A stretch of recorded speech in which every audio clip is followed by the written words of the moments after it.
Hoard. Whenever there are rumors of food shortage, people are tempted to hoard food. Hoard means to amass, to gather, to accumulate, right?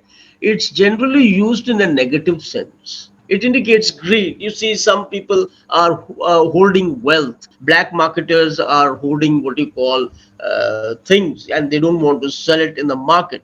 So it could be store up, amass, gather, stockpile. The opposite would be of hoard would be disperse, dissipate, distribute, share. You have the word imbecile. An imbecile is a person who is stupid, unwise, foolish, idiot. That's an imbecile. Sometimes you also use the word imbecile to denote someone who is not mentally developed. You see, for 2 years, the imbecile threw his money away, a little realizing the damage it could do. You say it was a very imbecile approach. That is an immature approach, a stupid approach. Sometimes you say, don't behave like an imbecile. The opposite of imbecile, of course, would be a genius, right? A genius person, a person with brilliance, an intelligent person. The next word is incognito.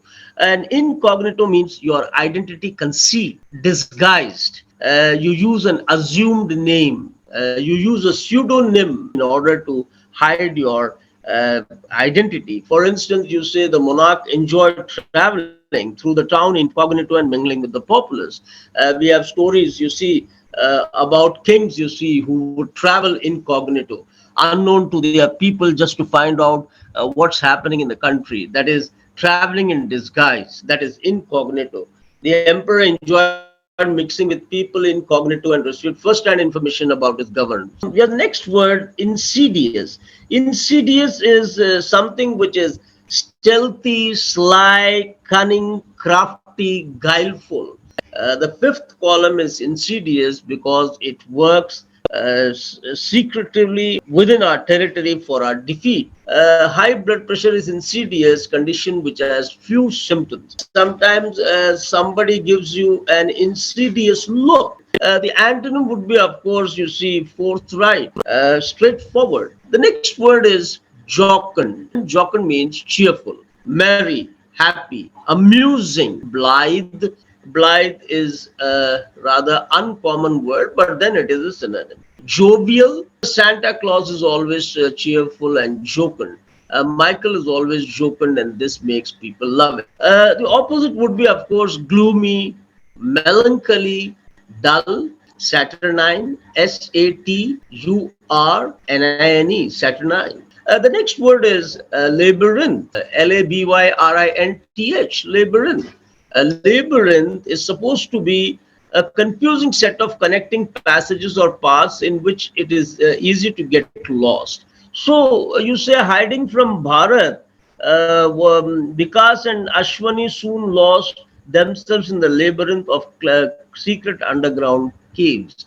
You get lost in the labyrinth of caves. He was no stranger to the labyrinth of love. Now, that is a metaphysical use, the labyrinth of love, because he wants to say is love is something which is complicated, right? Which is complex. And that is why he uses the word labyrinth of love. The next word is metal, METTLE, metal. Metal is your tenor, your ability and determination when competing or doing something difficult. That is your courage. That is your mettle. Soon after taking a job, he got an opportunity to show his mettle.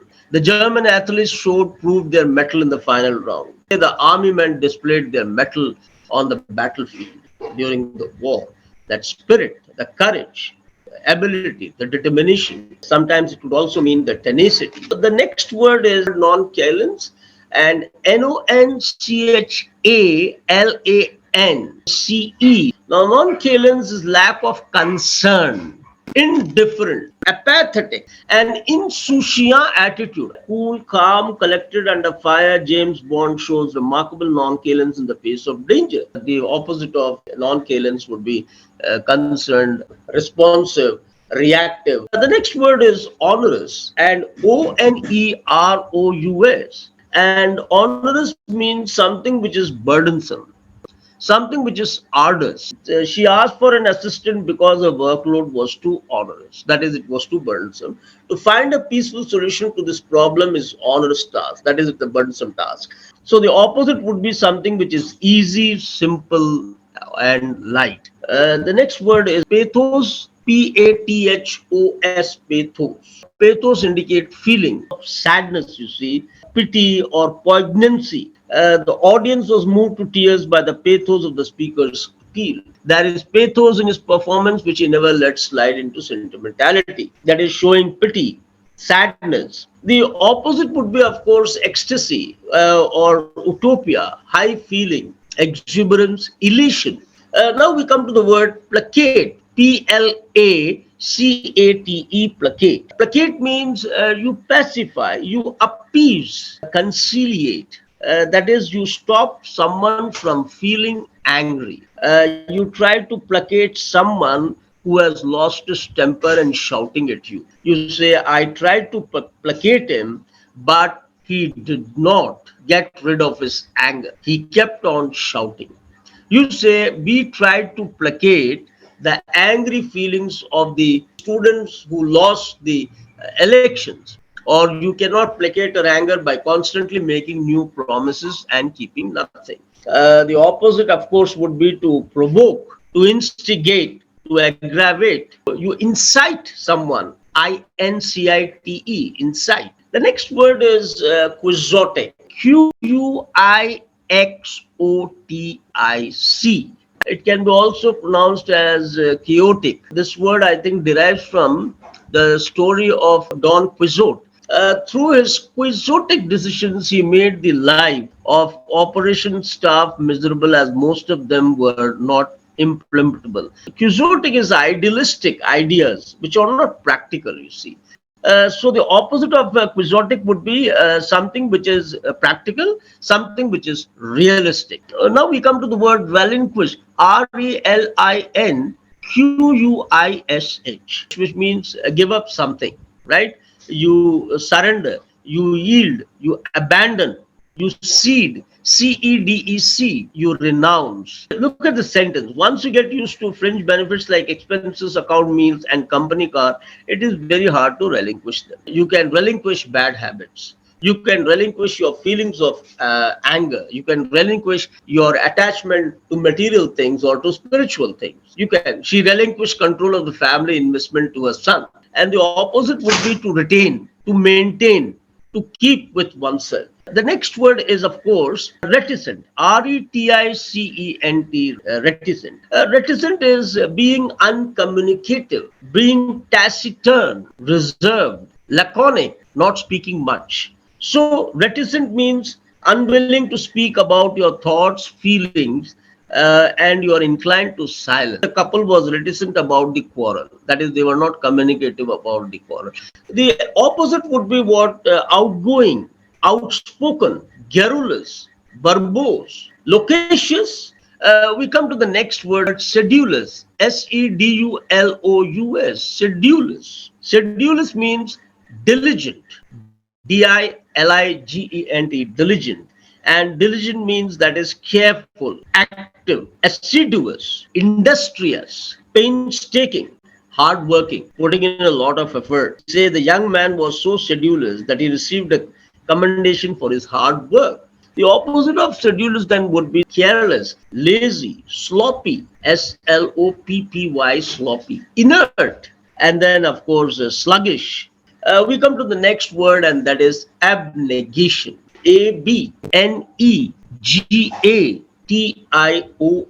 Abnegation is denial, refusal, renunciation, saying no, repudiation. No act of abnegation was more pronounced than his refusal for any awards for his discovery. So some people, you see, by temperament, they express their abnegation, you see. They don't want anything for what they have done. So the opposite would be selfishness, indulgence. Now we come to the next word, and that is amicable. Amicable is polite, harmonious, cordial. Amicable and amiable. Amiable generally refers to a temperament. You may have friends who are very amiable by nature, very friendly, very pleasant, lovable by nature, you see. And amicable refers to something which has to do with harmony, with cordiality. You don't say that the two countries settled their problems amicably. You say no, they settled their problem amicably. Jay and Chetna had a surprisingly amicable divorce. An amicable divorce is a divorce which is harmonious, cordial, mutual. Now, the opposite of amicable would be hostile, warlike. Now, we come to the next word. He delivered the speech with aplomb. Aplomb is confidence, style, with poise. The synonyms could be assurance, composure. He delivered the speech with aplomb, aplomb. The opposite would be, of course, awkwardness, clumsy. I think the word gauche, Gauche, that also means the opposite of aplomb. The next word is assiduous, Assiduous. Assiduous, hardworking, industrious, meticulous, careful, cautious. It took Ravi weeks of assiduous labor before he was satisfied with his portrait of his son. The government has been assiduous in the fight against inflation. The opposite would be lazy, indolent, inert, sluggish. So the next word here, or the last word here, is banal. Banal. Banal is lacking in originality. Something which is vapid, commonplace, something which is hackneyed. Hackneyed. Something which is cliche or a cliché. Cliche. Something which is dull, prosaic. Prosaic. Or even you can use the word trite. Trite. Trite. A similar word could be insipid, tasteless. Another banal movie. We are fed up with the repeated subject. He just sat there making banal remarks all evening.